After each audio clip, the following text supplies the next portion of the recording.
King's Court. That's the nothing personal word of the day for Friday, June 28th, 2024. We are going to talk about LeBron James, Bronny, the NFL antitrust suit. We have a verdict that will impact you, not. And we are going to talk about last night's presidential debate. Don't turn the channel. That'll probably come after the break.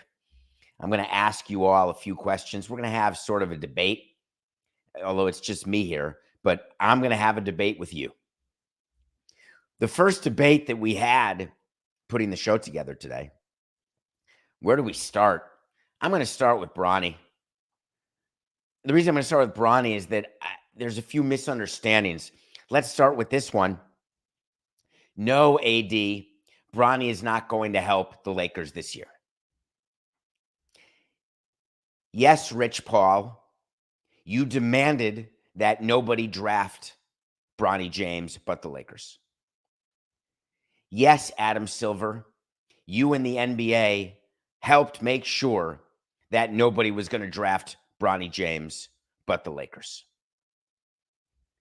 Don't let anyone fool you into thinking the NBA had nothing to do with this, that they just stood back, didn't get involved. They let the chips fall where they may. That's not what commissioners and leagues do. We don't like letting the chips fall where they may. We like telling the chips exactly where they're going to land. The NBA had a story to tell. They had a day 2 of the draft to broadcast at 4 p.m. out of ESPN studios in South Street Seaport, sort of the middle of Stephen A. Smith's day. The drama was only about Bronny. That's why everybody was watching. Quick, who did the Celtics draft with the number 54 pick? Don't know. I'm not even sure I saw it on ESPN. They blew by that so quickly, my head was spinning. Now, granted, I was in the middle of eating, watching, thinking, writing, pondering what was going to happen only several hours later. And then Shams spoiled it for us. Big whoop. Do you think that's an agreement? Ovs. Hey, you have the information. We know you have it. You know you have it. Just release it right before we're going to broadcast it. Not like an hour or anything, but just like a minute. Embargo that information for a minute. It was a huge surprise. Rob Pelinka, the GM, VP of Basketball Operations, GM for the Lakers, very stressful draft. Day of, looking at the board, thinking about who's available in the number 55 slot. It's laughable. Second only to him telling you, this is true. In the history of the NBA, there's never been a father and a son that have shared an NBA basketball court. And that feels like something that could be magical. We know and have to respect, of course, that LeBron has a decision on his opt-out. But if it worked out that he was on our team next season, NBA history could be made. Rob, I want to help you get more sleep. And you know this. Don't insult your audience. LeBron James has not decided whether he's going to be on the Lakers next year. There's no deal worked out, whether it's 3-1-62 or him just picking up his option. You're going to be surprised. The phone's going to ring. Will LeBron call? Excuse me. Hold for LeBron, please. The Lakers know. They knew. The NBA knew. You think that the broadcast partners, when they're deciding what games will be nationally televised to start the season, do you think there's a chance the Lakers will be on national television as part of the TNT package with Inside the NBA in their final year with the Lakers playing their first game? If LeBron is healthy, do you think for a minute there's a chance that Bronny will not make the Lakers? Do you think that the Lakers can take the chance, or the NBA can take the chance that LeBron gets hurt, pulls a hammy, goes full Harper? Oh, crikeys, done. Ankle, knee, head, shoulder. That's it. No father-son. The first second LeBron can play a regular season game, Bronny will be in that game. The good news is that we're not supposed to believe that it was a pick based on nepotism. What's wrong with that? What? Admit it. It's fine. There's nepotism everywhere. Hi, my name is David. There's nepotism in Hollywood. Hi. There's nepotism in your lawn company. There's nepotism in your ladder company, in your locksmith company, in your plumbing company, in your electric company. Go search right now on Google, and son, father and son. How many companies, how many industries have that? What are you going to do? I'm going to take over the family business. People don't seem to view that as a big deal when it comes to summer job time. What are you doing? I'm working for my father. Cutting trees, cutting trees. You're an arborist. And son, it all seems to work out fine. What does your dad do? He's a basketball player. What do you do? I'm going to play basketball. Fantastic. You're not very good at basketball. Yeah, I know. But boy, I'm going to get a shot here. Do you know that Pelinka said that Bronny is first and foremost a person of high character? Let me bring you deep into a draft room. We are evaluating players, and we're saying we want a player who's first and foremost high character. Can he play? Don't bother me with that. I want to know about his character. Secondly, Pelinka said, he's a young man that, he means who, works incredibly hard. Thank God. Those are the qualities we look for in drafting players. So Jeannie Buss, the owner of the Lakers, is looking at her GM and saying, you're looking for someone who's first and foremost a person of high character, and second, someone who works hard. I've got 50 people at Meadowlark who are a very high character, first and foremost. They work incredibly hard. Here's what they can't do. They can't play basketball, but they're candidates to be drafted by the Lakers. You think that LeBron James and LeBron James Jr., Bronny James, let me do this better because this is going to be the finale of this. I'm so over it. We had to wait to see. We told you this was going to happen. None of this was surprising. Back in March of 24, March 5th, 2 months ago, 3 months ago, we said Bronny will get drafted by the Lakers. All of this crap. Oh, you never know. Maybe Boston Celtics will draft him at 54. Maybe Phoenix is going to draft him. Maybe they'll hold him hostage. Poor choice of words. Maybe they'll find a way where LeBron and his son will be playing for the Knicks, the Nets, the Suns, the Thunder. They'd be amazing on the Rockets. It was always going to be the Lakers. The James family isn't moving out of LA. It was not even a question. Well, they brought in JJ Redick to be the head coach to be involved in the draft. I'm sure he had no idea that the Lakers were leaning that direction with Bronny in the second round. You think that they weren't told? Do you think for a second LeBron wasn't told that Bronny's coming in at pick 55 and LeBron, if not given assurances, would have said, you better pick him in the first round because he better not go with another team? You don't think the Lakers said to LeBron, we know he's available at 55. Trust us. We promise you he'll be available at 55. LeBron said, fine, draft someone else in the first round. Take him at 55. We're going to play together. That'll be that. Well, I'm going to give you some Bronny wait-to-sees, and you can book these, Coca. Number one, he will play minutes the first game LeBron plays. So if LeBron is hurt to start the season, Bronny's not going to play. If LeBron is healthy to start the season, Bronny's going to play in the first game, and it's going to be magical. It's going to be delicious. It's going to be history. It's going to be Cat Stevens' father's son. It's going to be the whole package. Tears.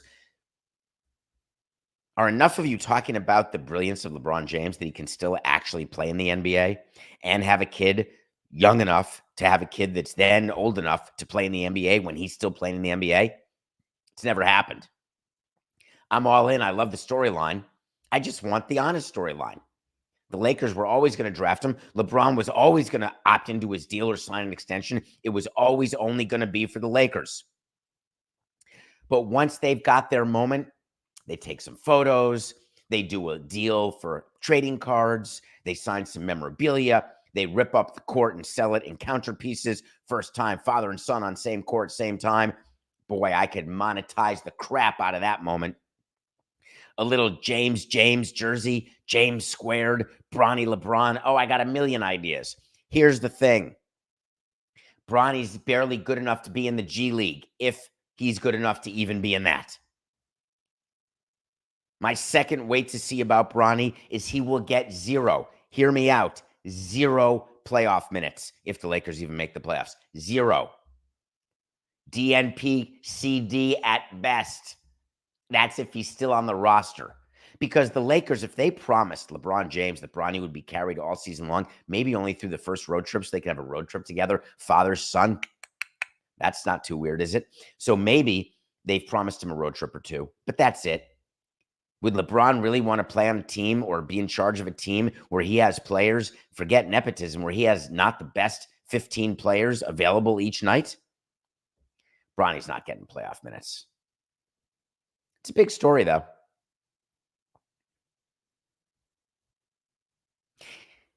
Hold on. Do you have your wallets? Get your wallet out if you're watching this live on the Nothing Personal with David Samson YouTube channel and you're a fan of the NFL.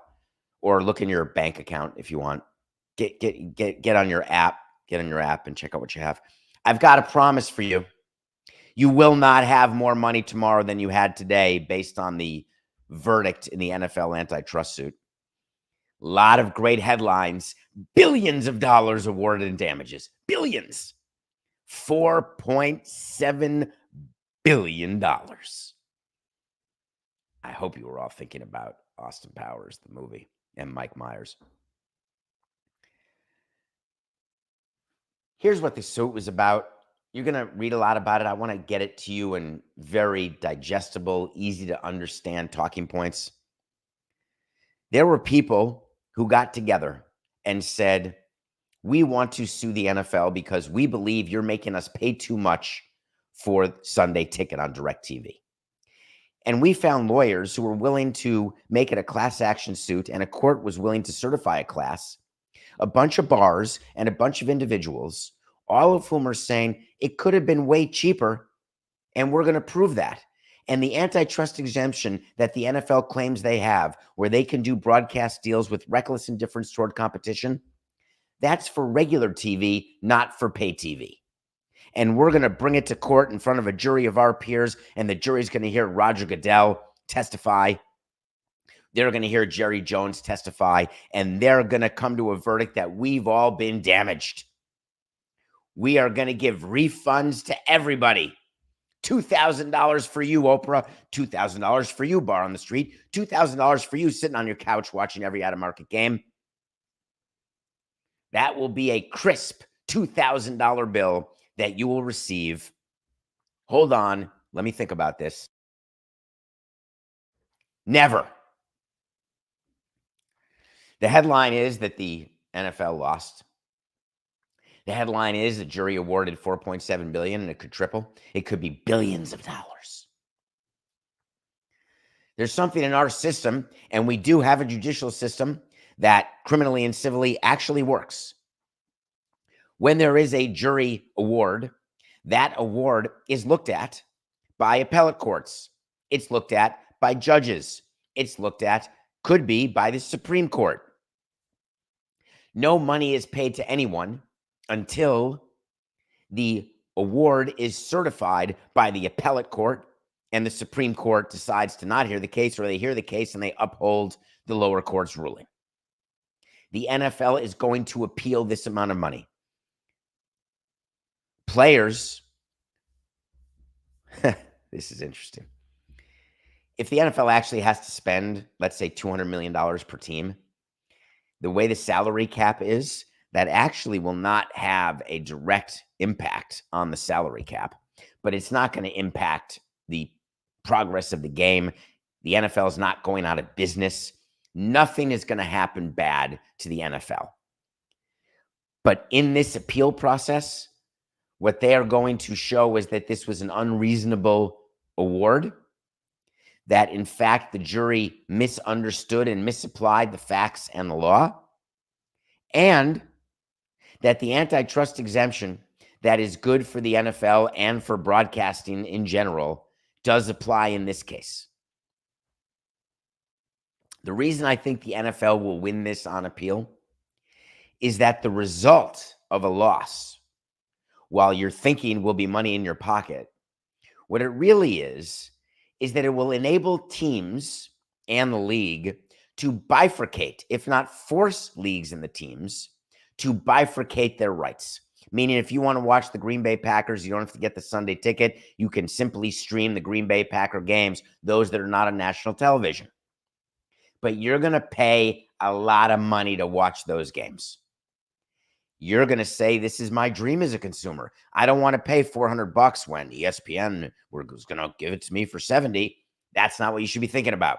What you should be thinking about is, I don't want to pay $400 to YouTube or DirecTV. By the way, this does not impact the YouTube plan. This does not impact next year at all. If you want to watch games that are not in your market or are not the national games, you need YouTube, which is the new DirecTV. If you want to watch Green Bay when they're not on national television, you're a fan of the Green Bay Packers, you're going to have to spend X dollars. Let's say it's $20 a game.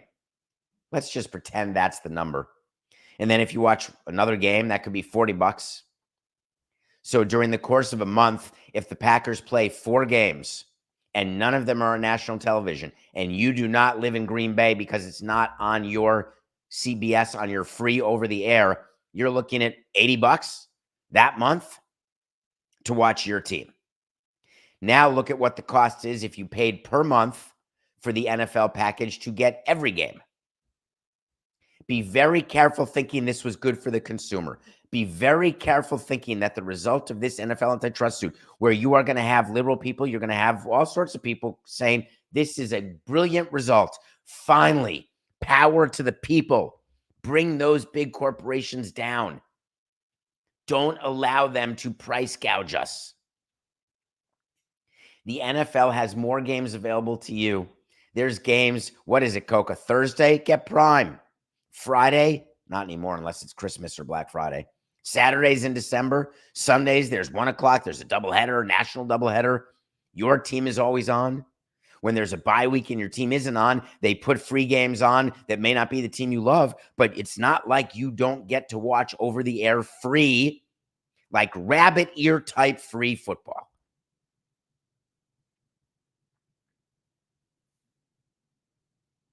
The NFL was angry. I get it.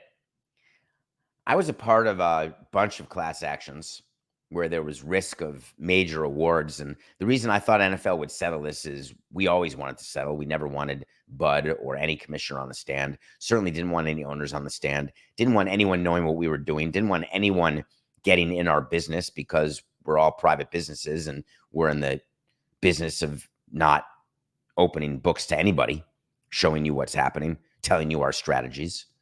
Many, many businesses are like that. This is not baseball centric. The NFL simply felt they could not settle this because the plaintiffs had no reason to settle. Why?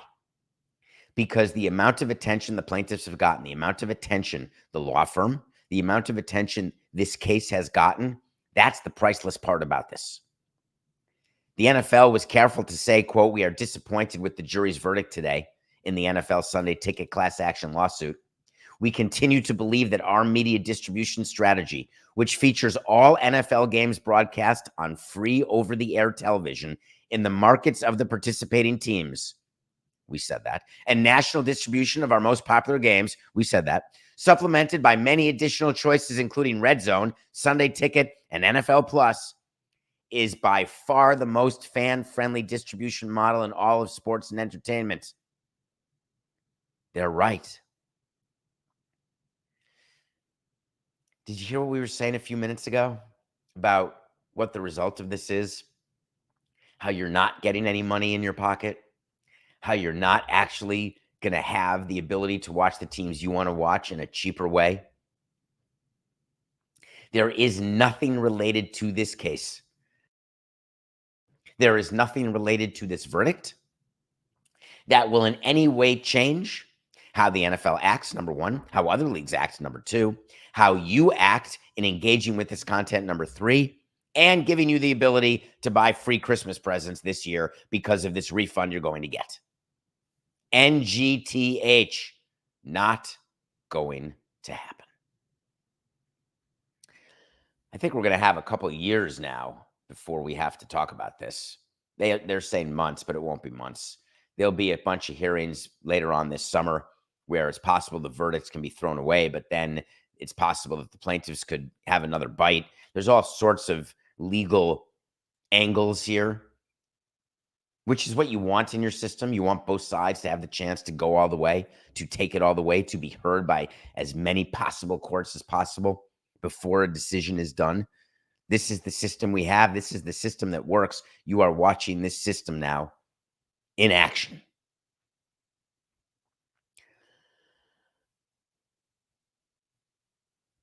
I want to get to the presidential debate now.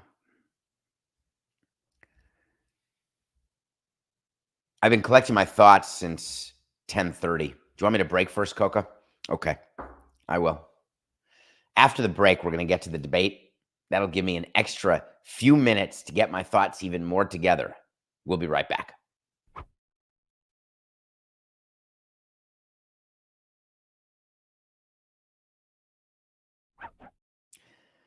Welcome back to Nothing Personal. It's David Samson on Friday. Have a great weekend, everybody. Although we still have 29 minutes left. We have a few topics still to get to, but I want to talk about the debate last night. For those of you who did not watch, I will sum it up. For those of you who did watch, I want to explain a few things, and I want you to help me understand a couple things as well. I'd never seen a former president and current president debate because it's never been done. This was an early debate in the calendar. The election's not till November. The next debate's not till September. The former president, Donald Trump, is the Republican nominee for president. The current president, Joe Biden, is the Democratic nominee for president. This is what we know. We also know that if you go back in the history of debates, it's generally the same conversation about deficit, debt, Social Security, economy, foreign policy, immigration, safety, terrorism, disease.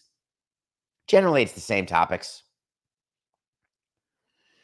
When politicians agree to a debate, whether it's at the primary level, whether it's after primaries, whether it's at the city council level or up to president of the United States, debating originally was meant to get information to people who had no other way to get information because there was no dissemination of information, no TVs,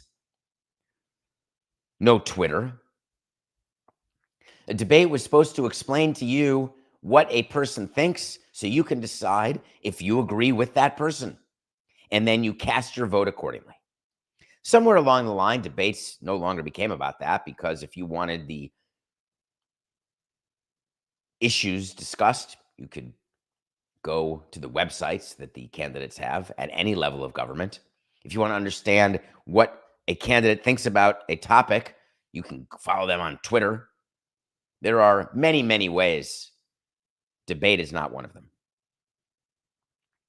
When CNN got the debate last night and they made the rules where microphones would be muted, the candidates would have 2 minutes to talk, 1 minute to rebut,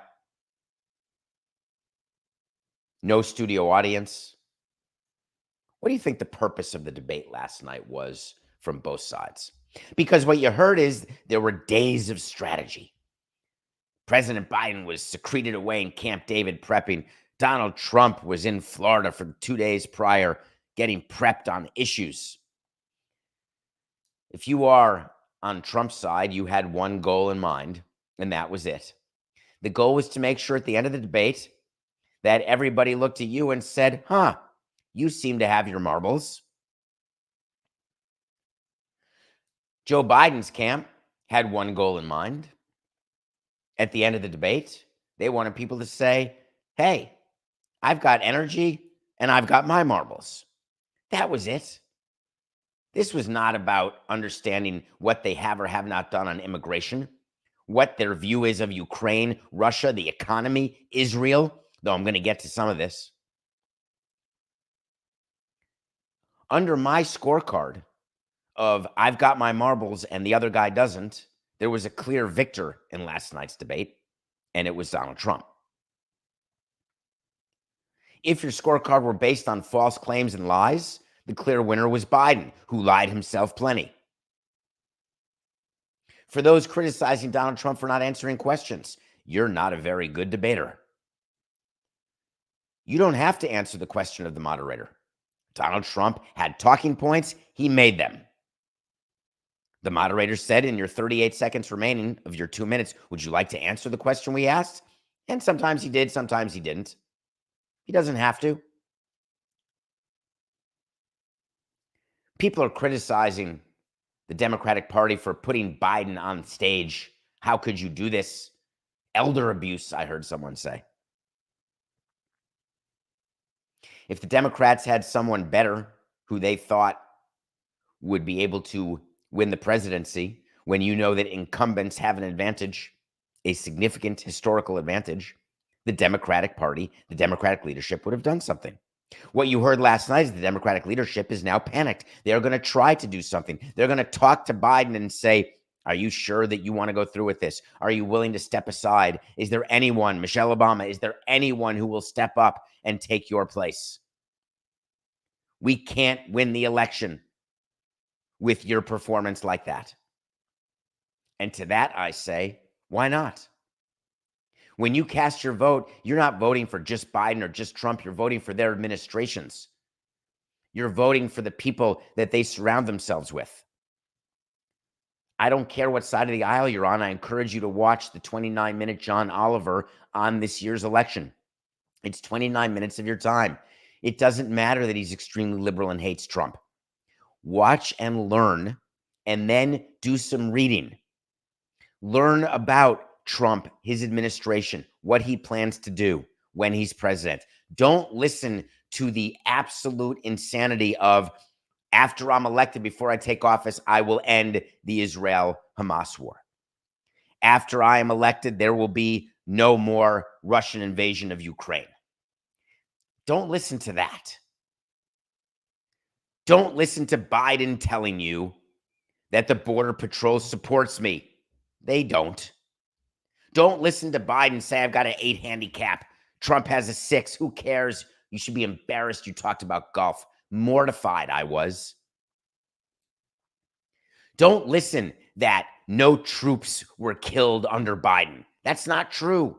He lied. He was wrong. Don't listen to Trump talk to you about what's happening with Roe v. Wade and how everybody wanted that back in the States. He's wrong. There is no one who wants after-birth abortions. That's called a murder. That is not what anyone is arguing or disputing. But I don't want you to focus on that. I want you to focus on what these parties believe in and then decide which one you're in. Do you want less government or more government? Do you want your rights protected or not protected? As a woman, do you want other people telling you what you should be doing with your body, or do you want to tell yourself? Don't get me started on the women's issues. A woman watching that debate has to be mortified. Mortified, thinking that the Democratic candidate cannot put 3 sentences together and make a paragraph, and the Republican candidate wants to make sure that you don't get any say over your body. Petrified they should be. As a Jew, I was petrified. I'm supposed to support who the right-wing Jews are supporting with Trump? Am I supposed to support who the left-wing Jews are promoting and supporting in Biden?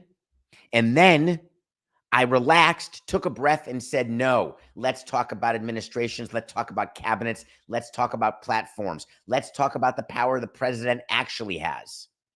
Let's talk about what the president can do, can't do, will do. And then you can read articles and find out that all the stuff talked about in the debate was just about wanting them to make you believe whether they've got their marbles or not. I don't want to hear about Biden's son in Iraq. I don't want to hear about porn stars. I don't want to hear about golf.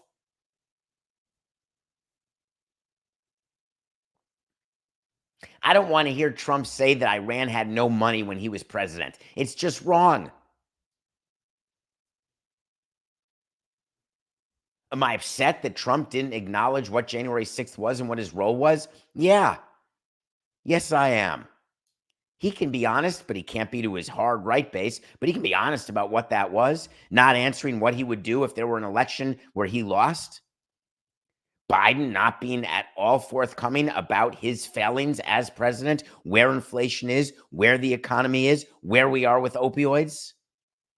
When did it happen that everybody was unwilling to ever acknowledge anything bad? The rose-colored glasses stagger me.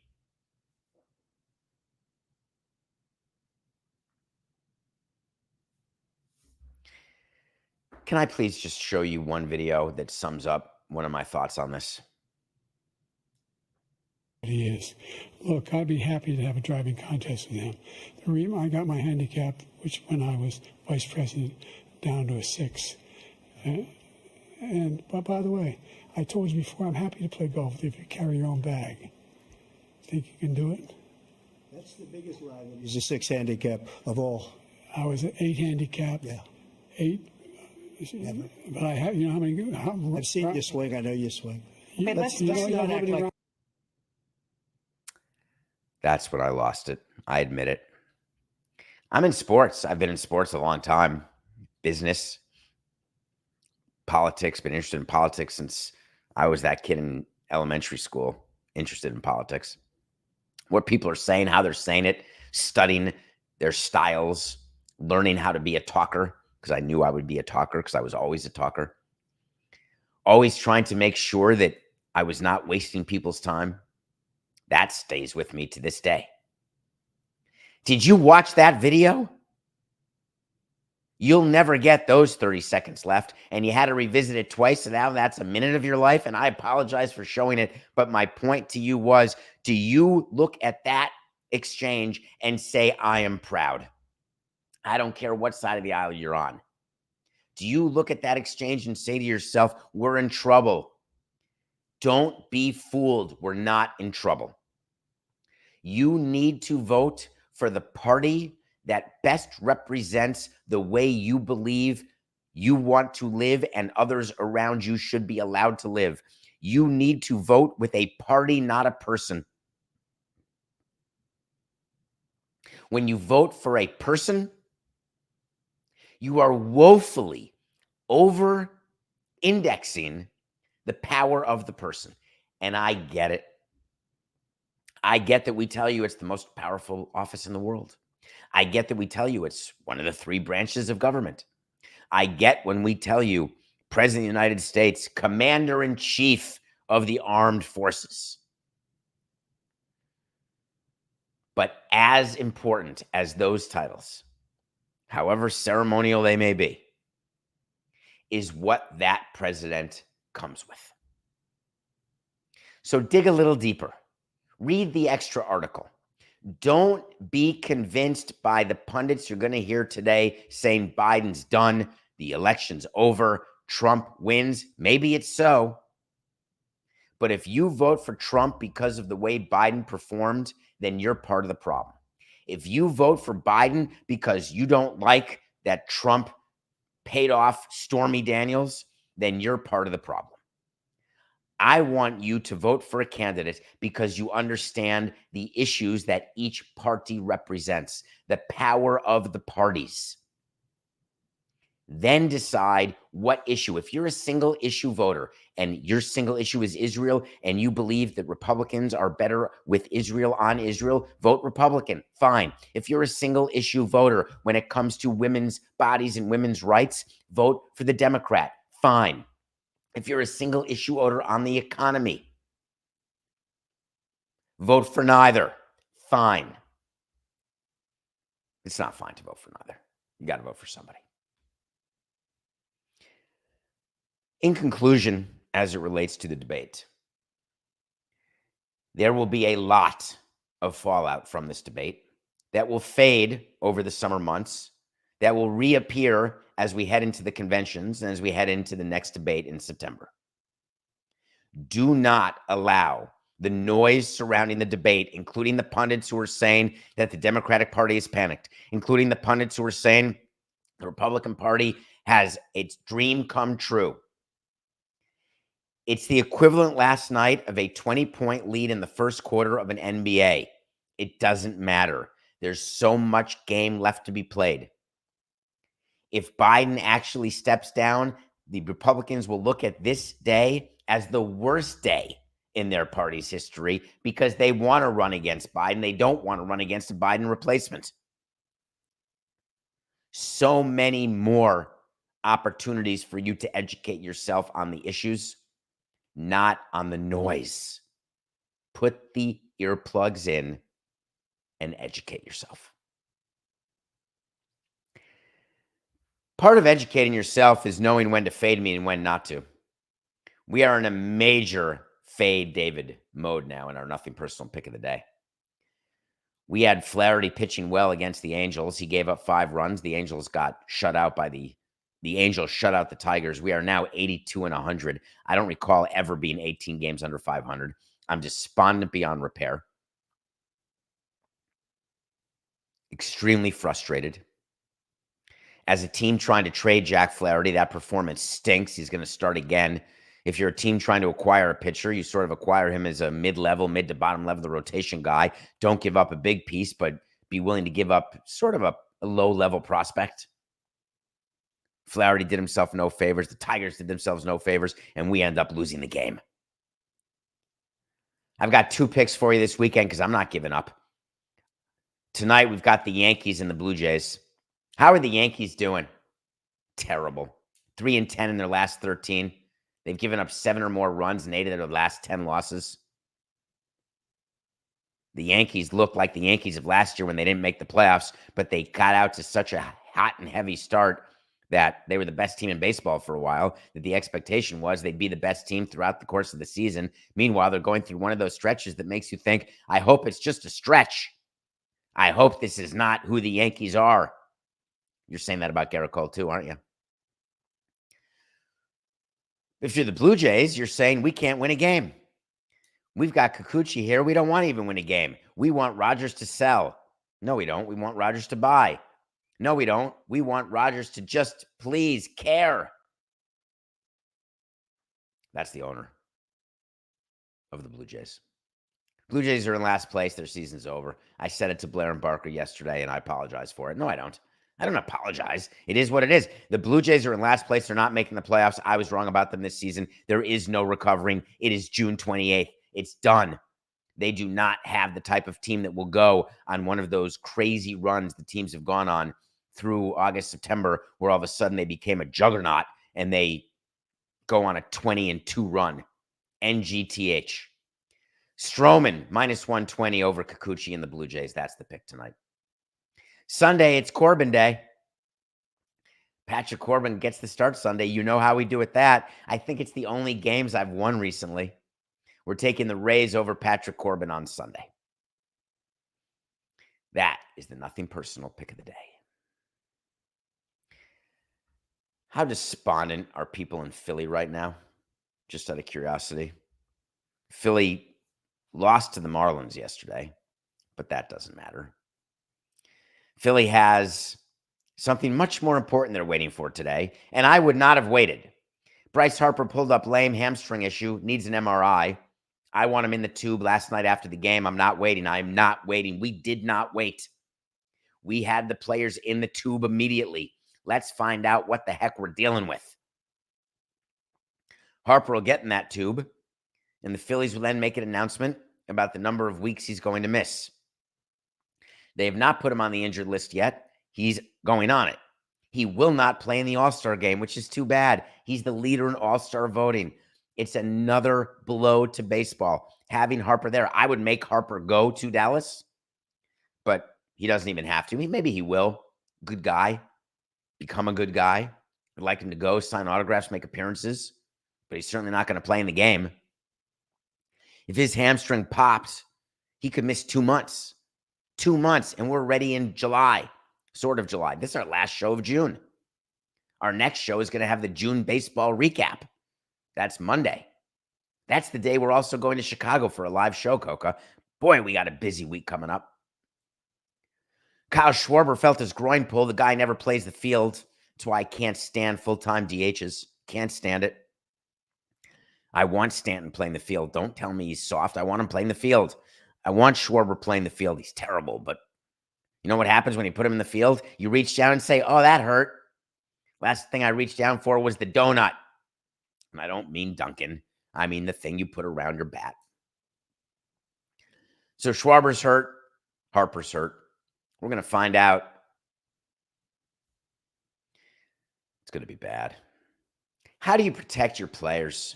You have to protect your players from injury, but there's really no way to. We have a bunch of trainers. We have all these systems in place. We have all these machines. We have all these routines that we do for players. And it's not just stretching. It's what you do before games, during games, after games, on off days, off season. We have programs that we write out for every player. We check on the players during the course of the off season. Players come into camp in better shape than they've ever been in. And guess what? It's too many games on too many days. 162 games on the body without amphetamines, without steroids. It's impossible to do. You want to know why there's so few Juan Pierres or Marcus Semiens? Because it is impossible to do. When you have a chance to protect your player, you do it. But then you get in trouble with baseball. I don't want my pitcher pitching in the WBC. Come on. The WBC matters to baseball. It matters to us. It'll help with the exposure of our sport. It will help with revenue. Oh, but fine. I don't want my player doing the home run derby. Come on. There's no home run derby curse. People love the home run derby. You got to let your star player do the home run derby. I wanted my guys doing the derby because the Marlins didn't get any attention. So any chance we had to have players in the derby, I would push our players to do it. It's fun. Ask Stan in 2016. He had fun, but he'll also tell you it hurts. He'll tell you he was exhausted. He won't tell you that it hurts your swing. He won't tell you that if there's a slump that happens after, it's because of the HRD, home run derby. But that is a very common thought. The Dodgers have themselves a bit of a conundrum at the moment. Shohei Ohtani leads the league in home runs. Shohei Ohtani is tied for the league lead in Tommy Johns. Shohei Ohtani is an MVP candidate as a no-field only bat player, far from the two-way player that he was. Dave Roberts, the manager of the Dodgers, is quoted on the subject, but has nothing to do with the subject. The decision on Ohtani being in the home run derby is solely up to the front office of the Dodgers working in conjunction with the commissioner's office. Period. No players invited to the derby without the front office being asked first. If I'm the Dodgers, there is not one scenario I let Shohei Ohtani be in the home run derby. If I'm baseball, I don't even ask the Dodgers to have Shohei Ohtani in the home run derby. You are going to get Shohei in October. You need that way more than Shohei in Arlington in July. If there is any possible chance that it will impact his rehab for pitching, you cannot allow him in the derby. Do I believe that that has a deleterious impact on his pitching rehab? I do not. But it doesn't matter because it could be. And when you're paying him $462 million present value or $700 million over 20 years, you want him to be a two-way player. The Dodgers need to be cautious. They need to be smart. And they cannot allow Shohei to be the bad guy. The way this works is that Shohei would not want to do anything in any way to make you believe that he does not want to participate in the home run derby. In order for him to save face, and in order for this to work, baseball has to not invite Shohei, and they have to get a roster of people for the derby that has enough interest that the networks are happy, the owners are happy, the union is happy, and everyone can go along their way. They cannot publicly say, we asked Shohei and Shohei declined. No. How do I think this ends? Pretty simply. It ends with him likely being player of the month for June. What an unbelievable June he had. So far, he's hitting .310 with 11 home runs, 23 ribbies. Basically walking as much as he strikes out. It will end with the player of the month, and it will end with him not participating in the home run derby. Does it matter that Aaron Judge said he doesn't want to be in the home run derby? Does it matter that Stanton said he doesn't want to be in the home run derby? Or he's hurt, can't be. Acuna, hurt, can't be. Ohtani, we'll see, but won't be. Have you seen the NBA dunk contest recently? We will find sluggers to hit home runs in the Derby, and there will be great stories, and you will see things that are magical because there will be young players who will do things with a bat, and you'll say, wow, that is amazingly fun to watch. We will all watch the home run Derby, regardless of the big names being in it. I think I'm going to give you an official wait to see on this, Coca. Do you mind? We've had so many wait to sees, but I do want to make another one. That's multiple wait to sees when we tell you something's going to happen. I want to make it official. Ohtani does not participate in the home run derby in the 2024 All-Star game. Wait to see.